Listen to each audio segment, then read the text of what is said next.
Morning, everybody. Happy Monday. How are you? Something a little bit different this morning. It's earlier than what I usually do. I'm in my car. And the reason for it is that my friend Tamsin is having something pretty spectacular happening. And she asked me, say, hey, Paula, can you come and help? So I said, yeah, sure. I checked my calendar. I was free. It's like, yeah, sure, I'll be there. And that's what I want to talk about this morning. It's something that can be difficult at times to figure out. So who are your friends and who are not your friends?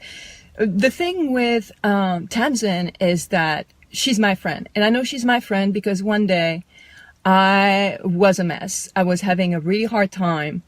And I showed up at her house and she was there for me. I was a mess. I was having a hard time. She just stopped doing what she was doing and she held space for me and she listened to my stuff and I was crying and she put the box of tissues on the counter. It's like, what do you want? Tea, coffee, cognac? Those are your friends, the people that make space for you, that hold space for you when you're having a hard time. So when Tamsin says, hey, can you come and help? And I have the opportunity to do it, no problem, I'll do it. Another way to figure out who your friends are, priorities. Who's prioritizing for you?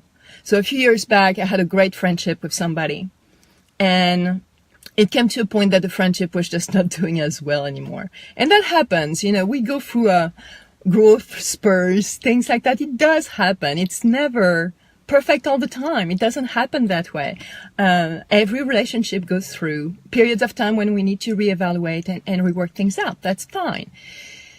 But it was a really hard time for me. And I said, hey, can we have dinner? Because I really need to reconnect with you. I really would like us to just sit down and take some time and have dinner together. And he said, okay.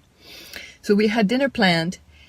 And then he sent me a text like 2 days prior. It's like, hey, Paula, I've been invited to a birthday party. Can we reschedule? And that was, it was a text. It wasn't like picking up the phone and saying like, hey, I know this is important for you, but this is a birthday party. A lot of people are going to be there. It's once a year.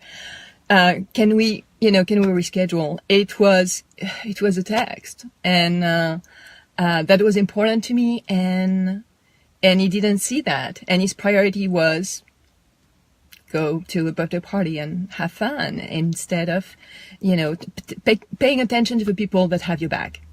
That's the thing. So who's got your back and who knows it and who's going to do something positive about it? How are people prioritizing you? And the thing is, it is not about preaching and telling people, hey, I'm important. You have to pay attention to me. It's about us gauging if that person is holding me in their inner circle or in their second circle or in their third circle. Wherever they're holding you at, I'm offering you the opportunity to figure out where do you hold them. Because I don't believe in so much standards and merit, but I believe in balance. So if somebody that you hold very dear is holding you not that dear, maybe you have the opportunity to reevaluate where they stand in your life. If you're always dropping everything for somebody and you're always there for them, but as soon as you have a hard time, they don't show up for you, they don't hold space for you, they don't have time for you, you may want to reevaluate where they stand in your life. Another way to recognize who your friends are, who talks smack about you. Oh, yeah. And who talks smack about you to your face and behind your back. And I'm not talking about those friends as like, hey, Paula, this is what I saw.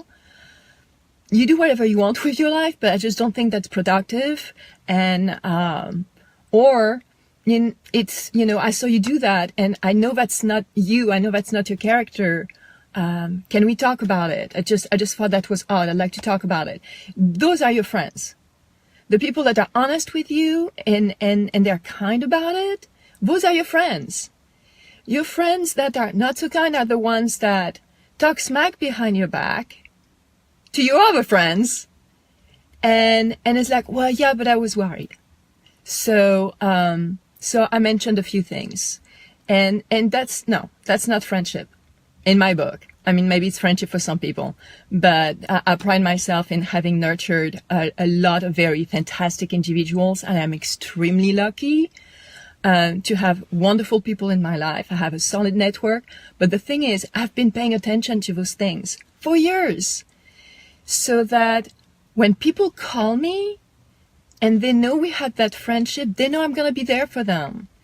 And when I call them, I know they're going to be there for me. There is something that my roommate does that I absolutely fucking adore. And that will be the last example, but it's very powerful because it's in the small things. Sometimes we think that people show up for you in huge way, like they are going to buy you a weekend to the Caribbean. You know, that's your friends. No. Your friends are the ones that do the little things. And that's when I might get a little bit emotional. She does that thing.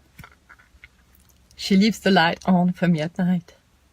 Because after my separation last year, I was a mess. I was running around all day because I had so much going on between separation and divorce and getting a new job and building new business and nurturing my tango business with Steven. And she didn't see me. I mean, I would get home at 11:30. I'd be gone at 5:30 in the morning. She didn't see me physically, but she left the light on at night. So when I went home, there was that little light. And that little light stood for, I see you. And you live here. Welcome home.